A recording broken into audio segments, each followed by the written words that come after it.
You're not broke. You just feel broke. And nobody can quite explain that to you. So you've quietly decided it means something is wrong with you, that you earn a decent income and still can't shake the feeling of being one bad month from the edge, and that everyone else at your level must simply be handling their money better than you ever learned to. I want to put a different explanation on the table, not to argue you into feeling calmer, so you can understand what you're actually feeling. Because if this explanation is right, then the feeling isn't reading your bank account at all. It's reading something else and telling you it's about money. Let me show you what I mean. There's a strange thing that shows up when you look at the numbers. A large share of the people who feel most behind on money aren't behind. Surveyed properly, a striking number of those reporting the sharpest financial insecurity have more saved than the person next to them who feels fine. People with more than 10,000 in the bank, some with more than 30, in a country where the typical savings balance is closer to 5. The account says ahead, the feeling says drowning, and the feeling wins every time, because you don't experience your bank balance. You experience how you feel about it. So here's the question for the next few minutes. If the money is genuinely fine and the fear is genuinely real, where is the fear coming from?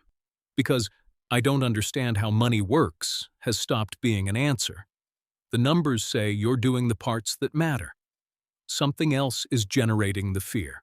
From my own years in finance, one client has stayed with me because he was the clearest version of this I ever saw.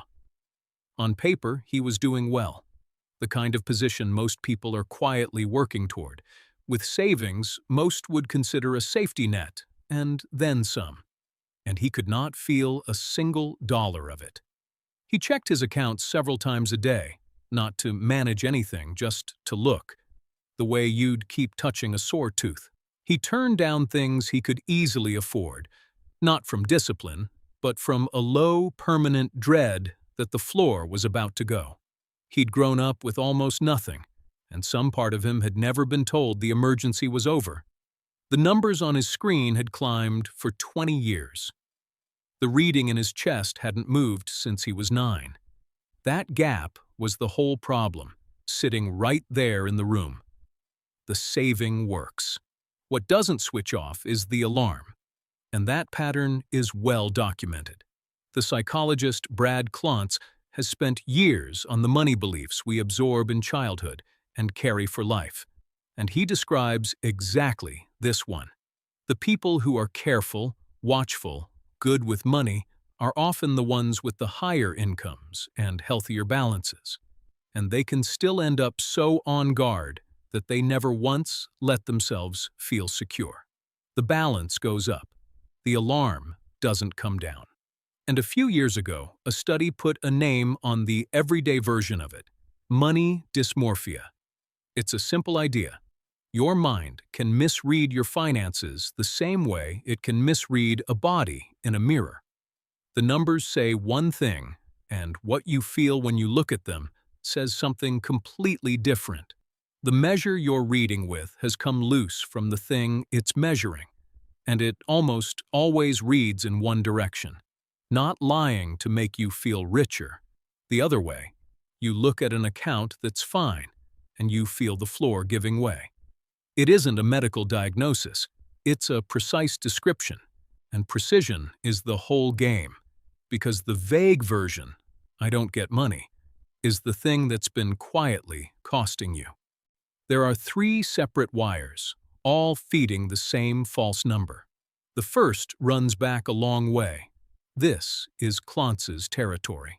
Whatever it felt like to be around money when you were young, whether there was enough, whether it was tense, whether we can't afford that, was a fact or a fear, set a resting temperature for you before you ever earned a cent. And that setting doesn't update just because the balance does. My client is the proof.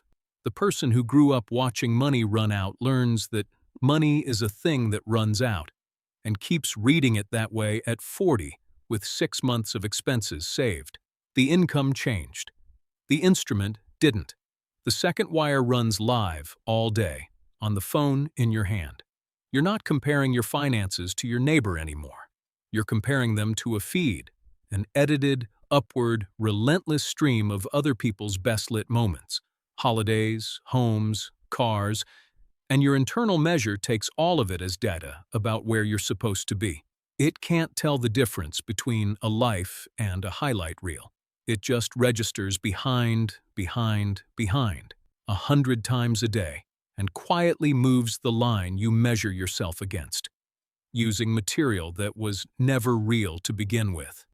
And there's a third wire, and I think it's grown the loudest lately, because it's the one I feel most myself. Open your phone on any given morning, and you're not just comparing anymore. You're being briefed for war, job cuts at companies like yours, inflation, interest rates climbing so the mortgage costs more next year, prices up at the checkout you already dreaded, layoffs in your industry. And behind all of that, the wider stream, people in real poverty on the other side of the world, floods and droughts wrecking harvests, the quiet suggestion that food itself is about to get scarcer and dearer. None of it is about your account. All of it lands in your account because your nervous system doesn't file it under world news. It files it under threats to me. So even when your own numbers are fine, the reading that comes back is, it's fragile. It could all go very fast. You are not safe. You didn't get poorer overnight. You got 100 small signals telling you the ground is moving, and the measure took everyone as evidence about you. Now put those 3 wires together: the old setting, the comparison feed, the drumbeat of bad news. And here is what makes the whole thing so hard to catch. A measure reading wrong feels exactly like accurate information. The fear doesn't announce itself as a distortion. It announces itself as the truth about your money, delivered with total conviction, at 11 at night, in a voice that sounds like clear-eyed realism. That's why you believe it over the bank statement. The statement is a number on a screen. The fear is a full-body certainty, which means you cannot fix this by earning more. That's the whole hinge. If the measure reads low no matter what the number is, a bigger number just gives it more to read low. The raise arrives. The fear goes quiet for a week. And then it's back at exactly the same pitch, because the thing generating it never had anything to do with the amount. You upgraded the number and left the measure untouched. So is there a solution if it isn't more money? There is. And it's more durable than a number going up. You don't out-earn a broken measure, you reality test it. That's the whole move, and it has a shape. Step 1. Catch the lie in writing. The fear only survives because you never make it prove anything. It just asserts at 11 at night that you're drowning, and you take its word. So take its word away. On one side of a page, write the fear in its own words. I'm one emergency from losing my savings. I'm behind everyone. I'll never be financially safe. On the other side, write the 3 numbers it's supposedly based on. What's actually in your accounts. What actually comes in each month. What a real emergency would actually cost. Then read them together. Most people never once do this, because the fear insists it already knows what the numbers say. It doesn't. And the first time you set I'm drowning directly beside I have 4 months of expenses saved. You catch the measure in the act, and a lie you can see in your own handwriting loses the one thing it ran on, your belief that it was telling you the truth. Step 2. Stop letting a feed decide what normal costs. Your sense of where you should be didn't come from your life. It came from a scroll. You've been quietly trained 100 posts a day to believe a normal life now includes things most of the people posting them can't actually afford either. That's not information. That's a distortion you're paying a subscription to receive. So cut the supply. Unfollow the accounts that leave you feeling behind. Put the phone down before you've checked your worth against strangers. You're not looking away to feel better. You're refusing to let a marketing feed set the number you measure your whole life against. Step 3. Stop buying the fear the news is selling you. The headlines aren't neutral. Alarm is the product, and a frightened reader is a returning one. So you're being sold a permanent low-grade emergency by an industry that profits every time you feel the ground move. Some of it is real and worth knowing.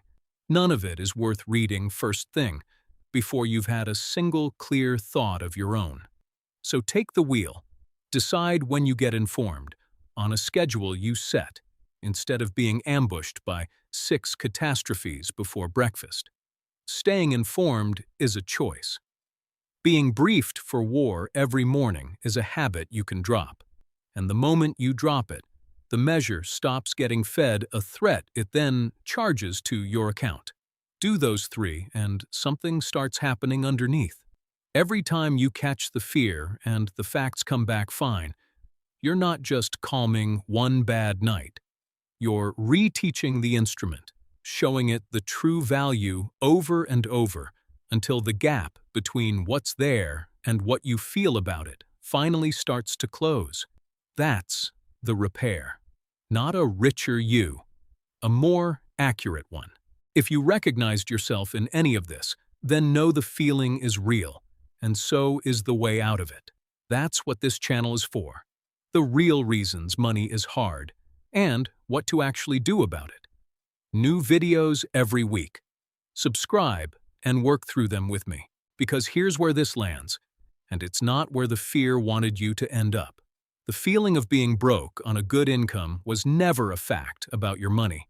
It was a fact about the instrument you read your money with, set long ago, trained daily by a feed, kept on edge by an industry that profits from your alarm, and convinced the whole time that it was just telling you the truth.